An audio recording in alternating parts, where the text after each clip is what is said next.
Intel, vivir mejor conectado. Y retomamos un caso que ha sido tremendamente mediático y que hoy día nuevamente hay una buena noticia dentro de todo, porque se dice que se bajan las medidas cautelares hacia Pablo Mackenna, y por otro lado también se revocan las medidas cautelares, y por otro lado también hay un medio de comunicación que decide, el periodista, bajar los artículos que había escrito, medio de comunicación digital, bajar los artículos que había escrito en relación al caso. Diana, tu mirada periodística frente al caso, la gran inmediatez que tuvo, digamos, todos los medios encima, sí, muchas hipótesis, se tiraron muchas cosas, ¿se cumple la ley de equilibrio de que se presume la inocencia?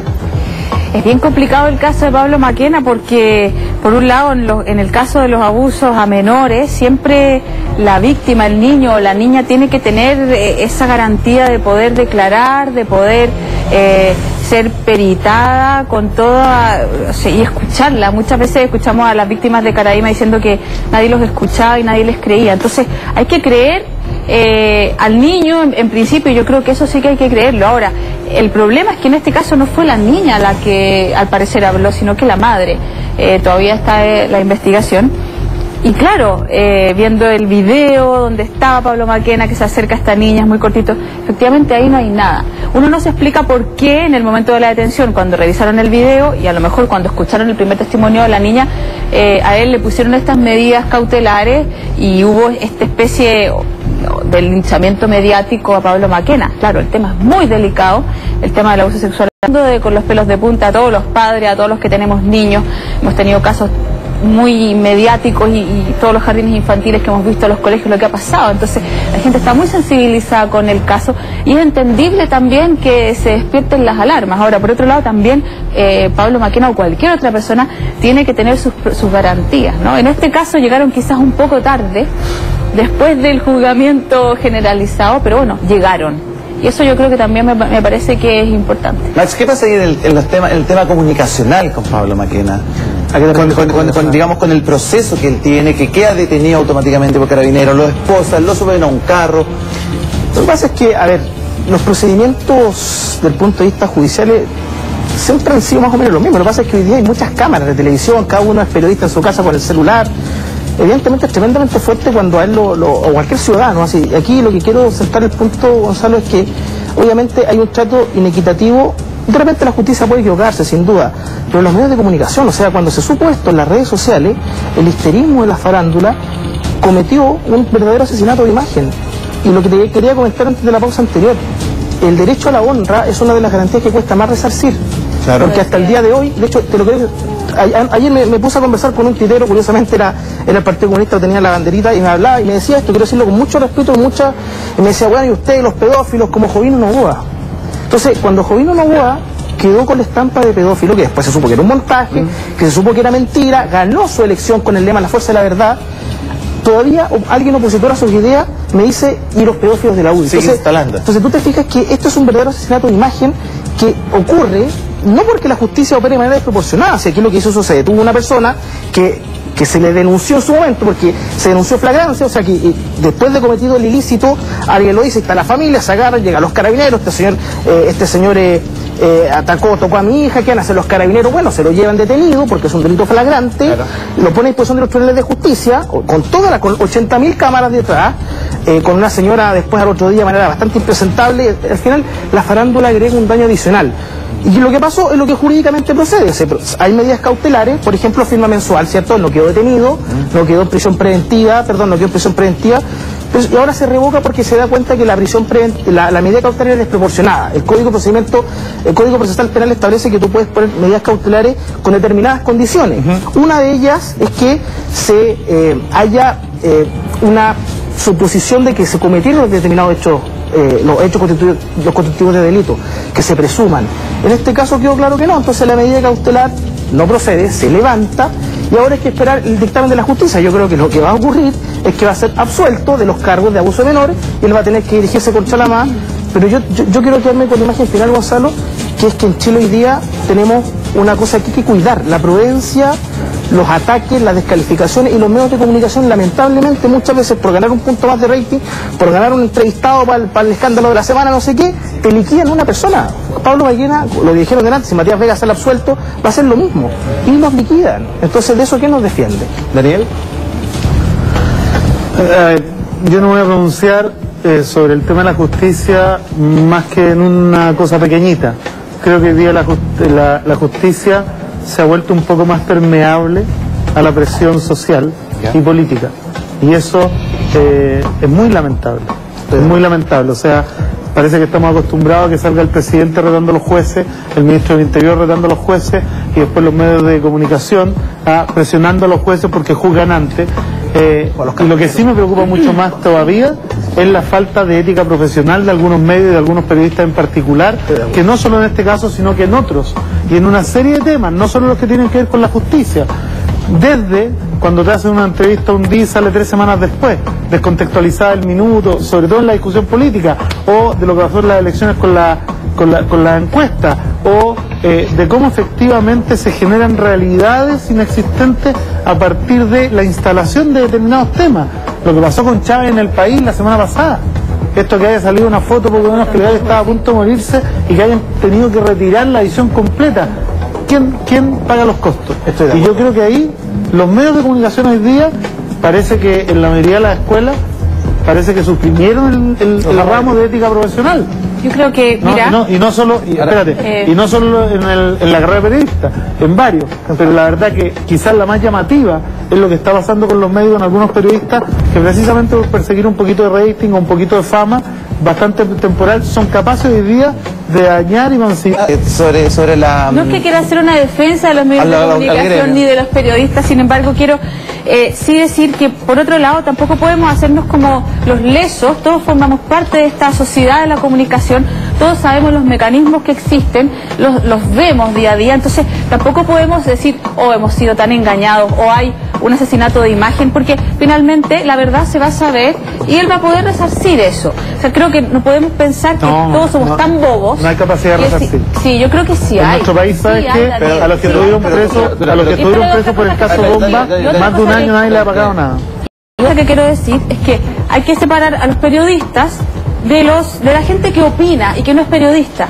Hay muchos programas de farándula que tienen gente que opina pero que no son periodistas. Entonces yo sí creo que ahí hay que poner ojo y hacer una distinción. Porque yo sí creo que los periodistas normalmente buscamos la fuente y confirmamos los datos.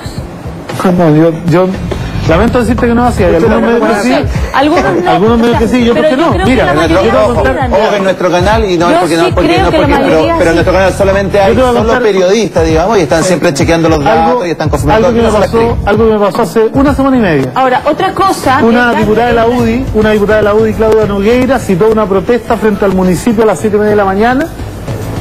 No llegó nadie, se tuvo que arrancar, el único canal que llegó se tuvo que ir, y sin embargo ya cuando llegó al Congreso, la misma que fue formalizada por fraude al fisco y que hoy día vuelve a ser candidata a la UDI, a pesar de que robó plata y la tuvo que devolver, saca un comunicado de la bancada de la UDI diciendo: cientos de personas protestan frente a la Municipalidad de Recoleta por el término del programa de seguridad ciudadana. Es una política.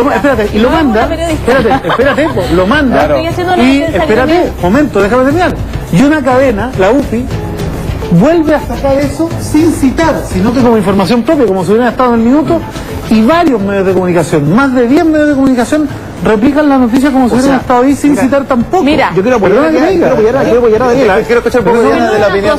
Quiero opinar respecto de los medios tradicionales de nuestro país y la cobertura de Pablo Maquena, y yo creo que fue bastante correcta. Yo creo que estoy hablando de los diarios, los medios tradicionales. No vi los detalles de los programas de farándulas, pero a mí me pareció que fue una cobertura bastante correcta. Se contó lo que pasó, se vio que en el video no había detalles, se contó que había medidas cautelares. Claro, la imagen de Pablo Maquena saliendo en el furgón y todo, podría haber sido un poco fuerte, pero bueno, fue la imagen que estaba ahí. Pero yo creo que la cobertura fue bastante correcta. Eso tuvo, Gonzalo, Otra cosa es que en las redes sociales la gente le haya tirado garabatos, lo haya puesto a parir, etcétera, etcétera, y los opinólogos también, o que haya salido otra gente opinando de él o contando cosas. Yo estoy muy de acuerdo con lo que dice Daniel. Yo el tema de la diputada Nogueira, la verdad es que no lo conozco, pero sí muchas veces queda claro cuando el periodismo, y quiero decirlo en general, no quiero sindicar a ninguno, y eventualmente hay, pero hoy día se está poniendo de moda la poca rigurosidad, tanto es muy fácil hablar del periodismo así, Max, tanto que muchas veces periodistas agarran y dicen, en redes sociales han dicho, como si cualquier tuiteo fuera una fuente confiable. Entonces, hoy día la sociedad de masas, de comunicación, lo trae a Pancho Sagredo, creo que yo no lo vi, pero tuvo un tremendo problema por citar algo de Twitter directamente, sin correr. Entonces, el llamado del siglo XXI a un país desarrollado es que hay que ser tremendamente responsable, y los medios de comunicación, y esto quiero estar de acuerdo con Daniel, son tremendamente, tienen que ser los primeros responsables de chequear lo que informan, y en eso hay un llamado a la unidad nacional, y estoy de acuerdo con él. Pero hay un punto bien importante que al parecer se ha vuelto un deporte nacional, el juzgar rápidamente en segundo. Claro. Ha pasado el caso, lo vimos en el panel anterior, el caso de Pablo Maquena, constantemente se cuestiona, se toma decisiones instantáneamente. Ahora en las redes sociales, en 1 o 2 segundos ya se toma un veredicto. Sí, es impresionante. Cuando nuestro proceso judicial tiene un proceso largo que toma semanas, Álvaro, meses, la red social años. Es la conversación de la mesa en tu casa, es lo mismo. Es lo que hace la gente sola, con su familia, con sus amigos. Lo que pasa es que ahora se hace público. ¿Qué? No sé si todos lo entienden así. Pero por eso hay que poner un poco de mesura, que tener las calmas, entender cómo se hacen los temas. No, hay que entender lo que es la red social. Porque entonces sí comparto con Max que no se siente la red social es un medio donde todo el mundo opina, no es un medio de comunicación. Por lo tanto, pero cuando lo citan los periodistas dicen en fuentes sociales, en redes sociales, que mentira, solo una es Twitter, nos informan, nos llega tal foto, eso de repente hay que tener cuidado nomás. Yo simplemente llamo a la prudencia. Hay que tener cuidado. Yo estoy de acuerdo contigo que hay que chequear las fuentes, etcétera, etcétera, pero finalmente la red social es una fuente en sí misma y es la opinión de un grupo pequeño, porque también Twitter pareciera que fuera el mundo y son 4 personas las que tuitean realmente en este país. Los quiero llevar a otro tema hoy día, 14 de febrero, cuando Marco Enrique Minami generó una gran polémica, porque fue un poco más allá y instaló el tema de la adopción en parejas gay. Las parejas gay pudieran adoptar. La democracia cristiana se abrió a analizarlo caso por caso. ¿Por qué te ríes, Daniel? Daniel se ríe, se muerde los labios y... Es que a mí me molesta el fundamentalismo, en cualquiera de sus formas. Fundamentalismo en el diccionario de la Real Academia de la Lengua es cuando la filosofía pretende imponer a los otros su forma de pensar. Y aquí hablo de las religiones en general, cuando incapaces de asumir que no son buenos en su función proselitista. Lo vimos en la discusión sobre el divorcio en nuestro país, que se demoró tanto tiempo. ¿Por qué? Porque como los católicos no son capaces de convencer a los católicos que no se divorcien y que no se separen, tienen que tratar de que el Estado lo haga y lo obligue impidiéndolo hacer. Entonces es lo mismo que aquí, cuando alguien dice, que a mí me parece una frase brutal, ¿ya? Porque estamos acostumbrados a la frase a media, el matrimonio es entre un hombre y una mujer. Perdón, el matrimonio es en un hombre y una mujer para los creyentes de determinadas religiones. Porque esa es la realidad. Y los que no son de esa religión tienen que vivir según los preceptos de ellos. Se olvidan de que el Estado es un instrumento laico y que las leyes deben ser para todos, para los creyentes y para los no creyentes, porque tal como una ley de divorcio no obliga a ningún católico a divorciarse, y yo aquí el tema de la adopción, aquí quiero ser, nadie tiene derecho a decirle a nadie a quién amar. El amor para mí es bello en todas sus formas, ¿no? Y segundo, yo conozco familias, entre comillas, bajo la definición de estos grupos fundamentalistas religiosos, ¿no? Súper bien constituidas y que terminan haciéndole mucho daño a la sociedad y que no son buenos lugares para que los niños se eduquen. Entonces, a mí no me parece que alguien diga, ni siquiera ose, ¿ya? Dejar entrever que porque hayan 2 personas del mismo sexo a cargo de un joven o a cargo del desarrollo de un niño, este va a ser perjudicado. ¿Sabes qué? Me parece lo más brutal, me parece un fundamentalismo anacrónico, y eso es estar en el siglo, para mí, XVIII. Y estamos pensando en el siglo XXI, entonces yo estoy muy de acuerdo. ¿Tú estás de acuerdo? Absolutamente de acuerdo. No, es más, yo soy más progresista aún. Yo no voy por el matrimonio igualitario, por el derecho a adoptar, voy por el divorcio igualitario. También para ellos, que se puedan casar, que se puedan divorciar, que hagan lo que ¿tú estás de acuerdo con la adopción por parte de parejas gay de niños? Yo tengo un punto con Marco Enrique Minami que estoy de acuerdo con él en lo siguiente: o se debate el tema entero o no se debate, porque esta cosa del matrimonio homosexual pero sin adopción, y empezamos a enredarnos con cosas, yo estoy de acuerdo con que se debata todo. O sea, el matrimonio es con hijos. Entonces, si usted quiere que la gente homosexual se case, tiene que poder adoptar. Lo que significa que... ¿Tú estás de acuerdo con el matrimonio homosexual? Por supuesto que no. Lo que significa que